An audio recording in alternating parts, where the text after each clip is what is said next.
Preparation of air means dry and clean compressed air is the first requirement for the satisfactory operation of any pneumatic system. As we are aware, compressed air is contaminated to a high degree.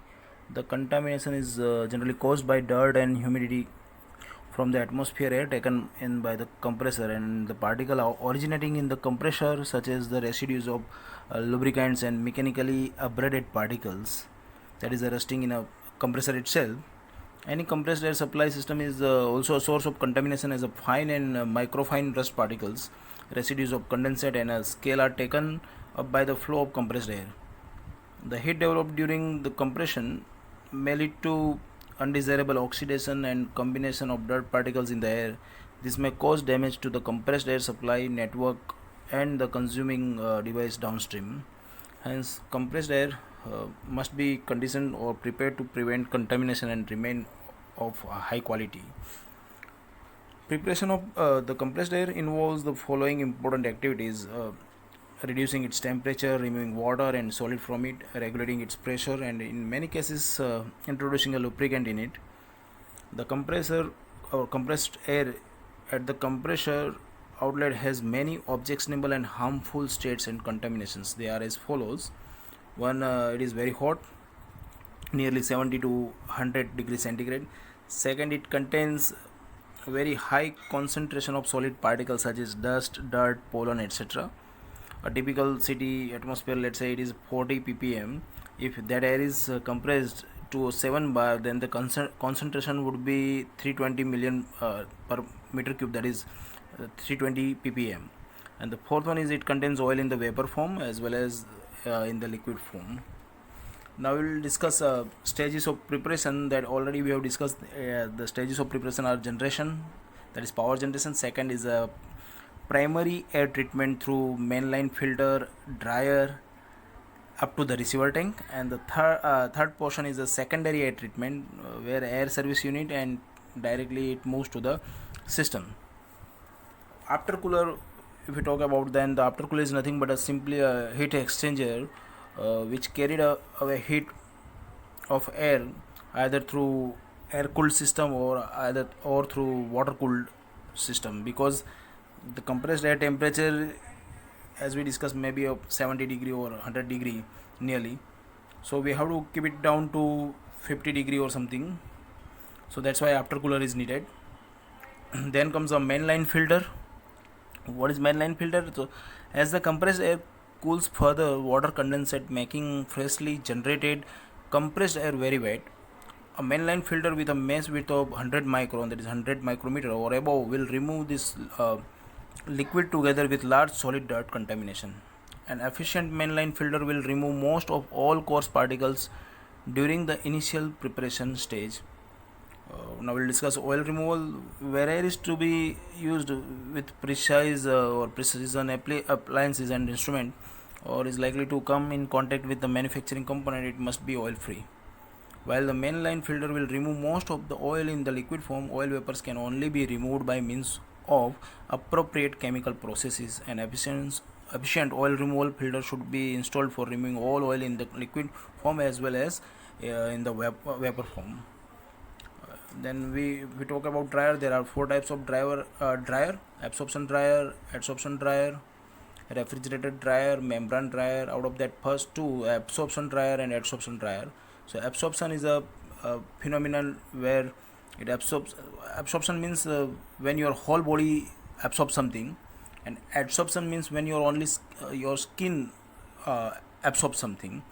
So if you talk about sponge, the sponge absorbs throughout its body, so it is a absorption type, you can say. And adsorption means only your surface absorbs something. Now this is a figure of adsorption dryer. So adsorption dryer, so it is the physical process of moisture collection on the porous surface of certain granular material. Gaseous molecules are attracted to certain solid surface by van der Waals forces, and this causes adsorption. The degree of attraction or adsorption is depend on the property of the gaseous molecules and the desiccant. activated aluminum, molecular sieves, and silica gels are the most important industrial desiccants you can find. These materials are produced with very high internal surface areas and thus have high adsorption capacity. So figure shows the various parts of a typical adsorption dryer. This dryer is also known as a regenerative desiccant dryers. Wet incoming compressed air after passing through a pre-filter is directed to the adsorption chamber containing the desiccant. Water vapor in the compressed air is adsorbed by the desiccants. Thereafter, dry compressed air is allowed to pass to the application through an after filter. An adsorption dryer is the simplest form of a desiccant type dryer for achieving a pressure dew point as low as -40 degrees centigrade. So adsorption dryers usually have two desiccants filled chamber with interconnecting piping and switching valves as shown in figure. The valves permit removal of the collected moisture from one chamber while the other chamber is used to purify the compressed air. The twin tower design facilitates simultaneously compressed air drying and saturated desiccants regeneration for non-stop production. If you talk about absorption dryer, so this dryer is also known as a deliquescent dryer. It uses a chemical desiccant such as phosphoric pentoxide or a calcium chloride as the drying agent. The moisture present in the compressed air reacts with the drying agent chemically. When the compressed air is passed through the chamber containing the drying agent, the resultant water compound is collected at the bottom of the chamber. This is how absorption dryer works. Next is a refrigerant dryer. The layout of a typical refrigerant dryer is shown here. It is composed of a heat exchanger stage 1 and a refrigerant unit which is so called as a stage 2 to reduce the temperature of the compressed air. The incoming warm and humid air is first passed through the air to air heat exchanger here and then through the refrigerant plant or chamber unit to reduce the temperature of the compressed air to as low as 2 degrees centigrade, -2 or 2 degrees centigrade. This drying method is based on the principle that if the compressed air is cooled to a temperature below the dew point, condensation takes place and water is precipitated. Almost all the water and oil particles get condensed and collected in the water traps provided at appropriate points. The cooled compressed air is then filtered to remove from it the suspended solid particles and most of the oil mist. Then comes the membrane dryer. The figure is shown here. Here in membrane dryers present another means to solve the problem of water in compressed air lines. The complete unit of membrane dryer is constructed on a multi-stage design. It consists of an air filter, a coalescing filter and a membrane module as shown in the figure. In the first stage, the air filter removes water and contamination down to 5 micron. In the second stage, a high efficiency coalescing filter with an auto drain removes oil and submicron particle down to 0.01 micron. Finally, in the third stage, a membrane module removes the remaining moisture in the vapor form. So the drying process in a membrane dryer begins with the passing of the pre-cleaned compressed air through the bundle of hollow fibers in the membrane's module. The hollow fibers constitutes a membrane layer specially designed to attract the water vapor inside. This water vapor diffuses through the very thin selective layer until it reaches the outside of the membrane due to the partial pressure difference between inside and outside of the membrane. This is all about membrane air dryer. We'll discuss dew point temperature because when we are going through the drying process, we must know that what is dew point and what is pressure dew point. So before taking up any further discussion on, right, we should understand what is dew point temperature. So dew point temperature is the temperature at which the volume of air under consideration is saturated, that is, it has 100% relative humidity.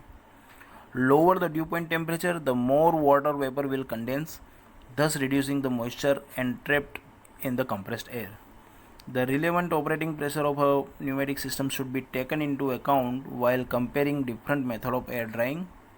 The term pressure dew point is used in this context. It is the lowest air temperature reached during the drying process at the specified operating pressure.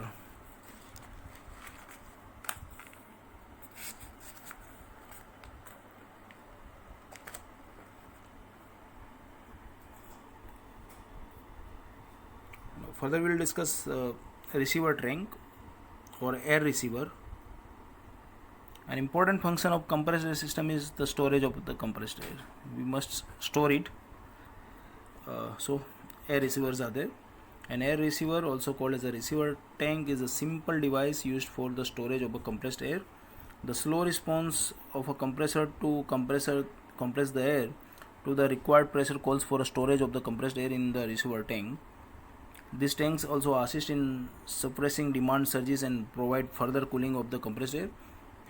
As we are aware, cooling of the compressed air results in the condensation of water vapor. Therefore, pressure in the receiver tank is generally set higher than that is required at the operating position. That is something very important, right? So, what we should do?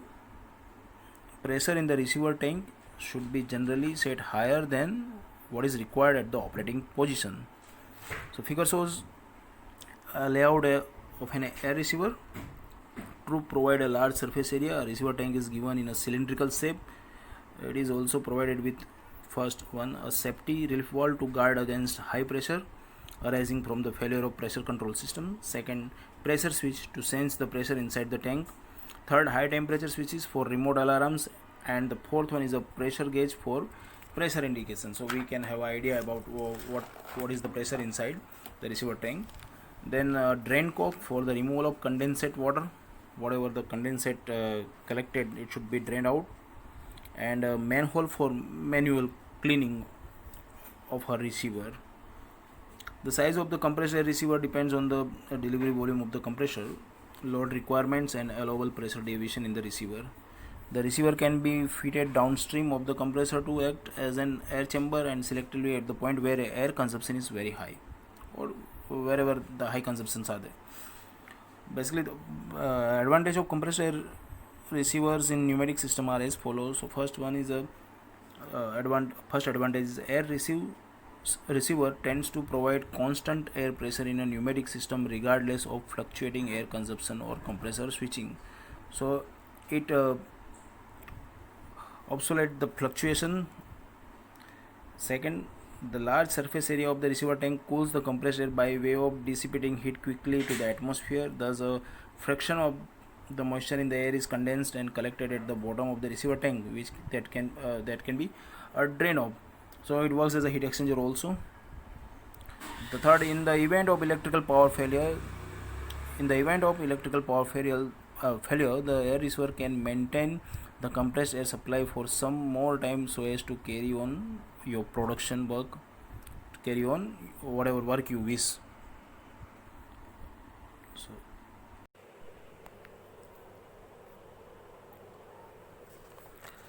further we will discuss about the secondary air treatment.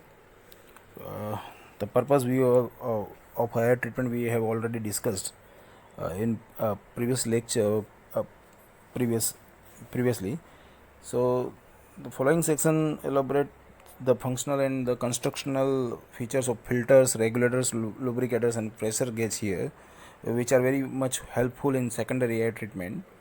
Figure shows the tapping of branch lines where the compressed air comes.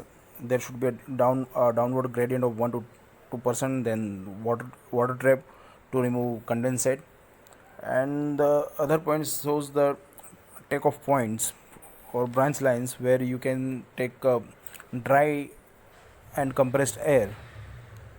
The first and foremost function of secondary air treatment is a filter. Here figure shows the filter, figure A and figure B. This shows the basic diagram of filter, and that we will discuss now. And shown the notation of filter also here. So there are two types of filter units we have shown in this figure. This one is first and the another one. So two types of filters on. The basic design of a filter unit consists of a frame with inlet and outlet ports, filter bowl with a maximum condensate mark, filter element, baffle plate and drain cock. Filter bowls are made of either metal with level indicator or transparent plastic material with or without a guard. With or without guard.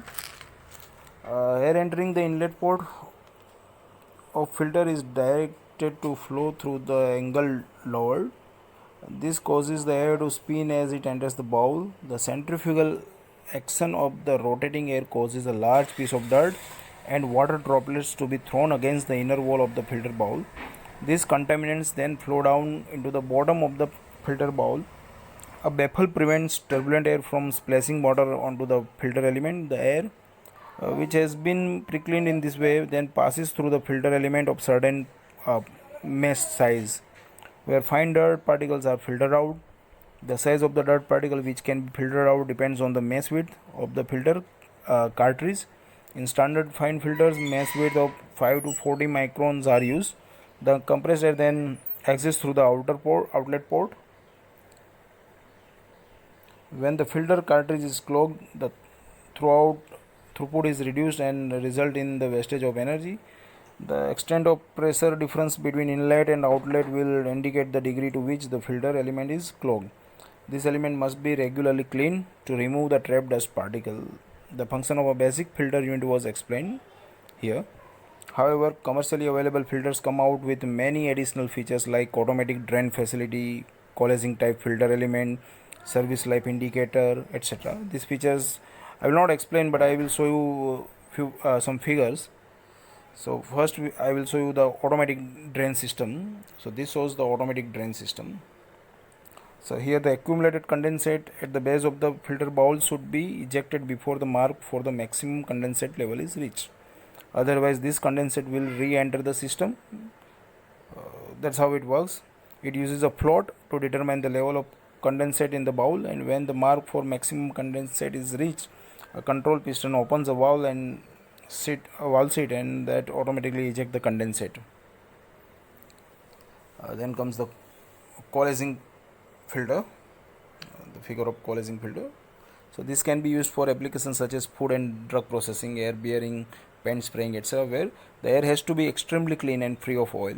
An efficient coalescing element in this type of filter element having a sub-micron particles of size down to the 10 raised to minus 2 micrometer. The construction feature and operating principle of coalescing filter I explained here. You need not to go in a detail. Then comes the service life indicator of a filter, because when to clean filter, when to declog it, or when to replace it, that we should know. So this two figures shows the service life indicator of a filter. First case is when it is less than 0.3 bar or something, and when it is greater than 1 bar. So we will discuss in very lightly here. So the operation of a filter with a service life indicator is illustrated here. Standard service life indicator monitor the pressure drop across the filter element to warn when the later requirement replacement. The pressure differential across the filter element is P1 minus P2 as shown in figure, where P1 is the inlet pressure and P2 is the outlet pressure of the filter. The same pressure differential appears across the diaphragm also. So as the filter cartridge is clogged, the flow of the compressed air is reduced. The developing pressure differential across the filter elements tries to lift a sleeve covering a green sleeve. The first movement of the red sleeve starts at a pressure differential of 0.3 bar, and its movement continues proportionally with the increase in the pressure differential until it covers the green sleeve. Likewise it will work.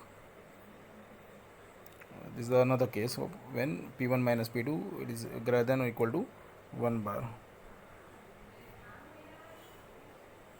Now we'll talk about the pressure regulator. So while using the compressed air, it is necessary to maintain the required pressure level in the system. When the pressure is too low, it results in poor efficiency. Means the pressure low, the efficiency reduces, and when the pressure is too high, energy is wasted unnecessarily in the creation of excess pressure, and the equipment decays faster. So high pressure will damage the equipment. Excess pressure also uh, waste the power also. So that's why it should work on a optimum pressure condition. So generally pressure is regulated in a pneumatic system at two places, at the receiver tank and second in the load circuit. So pressure regulator at the receiver tank is required as a safety measure for a system. In the load circuits, pressure regulators are used to regulate the pressure for downstream components such as valves and actuator. So when air is being consumed, significantly pressure drop can result between the receiver tank and the load due to the high flow velocities. There are many you can say the pressure regulator, normal operation and air escaping through vent hole, that you can see in figure here. So regulator with vent hole and regulator without vent hole. So in relieving type regulator, the diaphragm is provided with a centerpiece having a hole. When the secondary pressure becomes so great due to abrupt change in the load, the diaphragm moves to such an extent against the spring force as to cause total closure of the outlet cross sectional area at the valve seat. Same way in a without vent hole, a regulator without vent hole as shown in figure here. In this case, the compressed air cannot escape to the atmosphere in the event of high back pressure acting on the diaphragm, as there is no exit path provided in the diagram.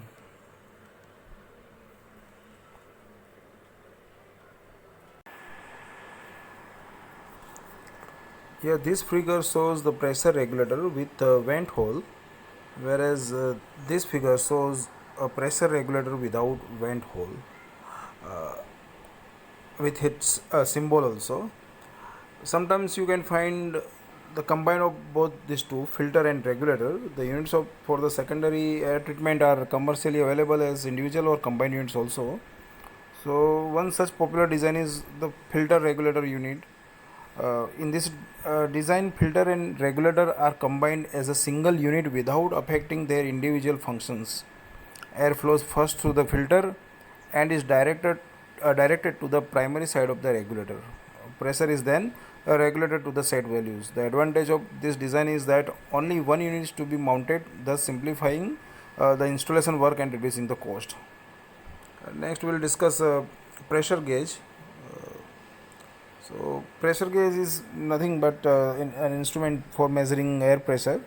Air pressure is measured relatively to one of the following two reference: one atmospheric pressure and the another one is absolute zero pressure. You can use a Bourdon tube pressure gauge, or you can go for an electric gauge also. So atmospheric pressure is the most commonly used reference because we operate in the atmospheric environment. Pressure measurement relative to the atmospheric pressure is called gauge pressure. Now we'll discuss a lubricator. This shows the airline lubricator. We'll discuss in detail what is lubricator. So the moving part of the valves and cylinder require lubrication to keep friction and wear to a minimum. Proper lubrication greatly increase the life of seals and wearing surface. So basic motto of applying lubrication is to increase the life and reducing the wearing, also useful sealing, right? So it also prevents sticking of moving parts. Thus lubrication increase the service life of the equipment. Requirement of lubrication can be met by any one of the following. First, by using valves and cylinder provided with basic lubrication on assembly, which will last for the normal life expectancy of that equipment without any further lubrication. And second, by injecting controlled quantities of oil mist into the airstream by means of an airline lubricator. So this figure shows the airline lubricator, where we mix portion of oil mist into the airstream with the help of some injection method. So as a general, valves and cylinder with the heat resistance seals must not be provided with lubricated compressed air because the special grease provided instead. So in this, valves and cylinder would be washed out. So lubrication of the compressed air by means of mist lubricators may be necessary in most cases where extremely rapid oscillatory motion of pneumatic actuator is involved. There, this means is very important. The oil is introduced as a fine mist, but it can only be added to a thoroughly clean and dry air. Otherwise, a troublesome sticky emulsion develops. So it is very difficult to mix a oil mist with the compressed air. So as shown in figure, this unit consists of a body with inlet and outlet port here.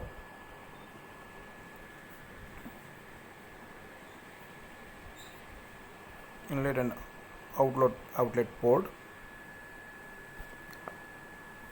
a check valve, an oil reservoir, a suction tube, and oil regulating screw and a mist chamber. The unit is also equipped with a venturi or a nozzle in the airflow passage. The oil is usually stored in a transparent polycarbonate bowl or a metal tank of a large volume with a side glass, so you can watch the uh, level.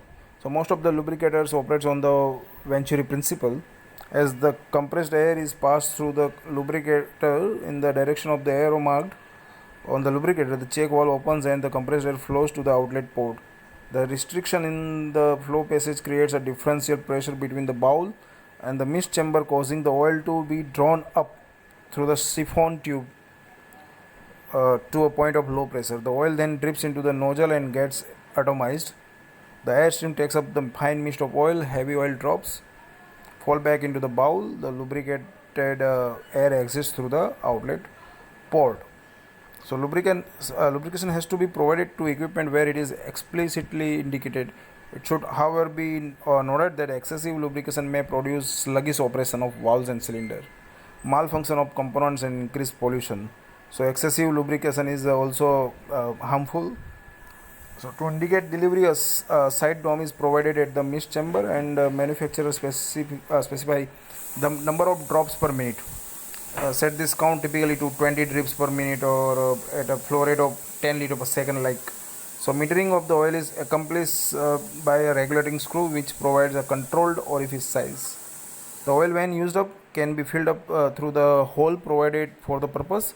Due to the high pressure flow in the bowl, normally mist lubricator cannot be filled under pressure. To fill the oil, first turn off the air supply and exhaust the trapped air, if any. Then remove the bowl and fill it with the lubricating oil up to the marked level. Replace the bowl securely. To fill under pressure, replace filler plug with a nipple adapter. Next is a air service unit, where we can see you will find in pneumatic where pneumatic system is applied, that FRL. F stands for filter, R stands for regulator, and L stands for lubricator. Out of this we have discussed all three FRL. Figure shows the FRL unit here, and it's a detailed symbol and a simplified version of symbol which is used in a pneumatic circuit. We'll discuss this FRL unit here. So as we seen earlier,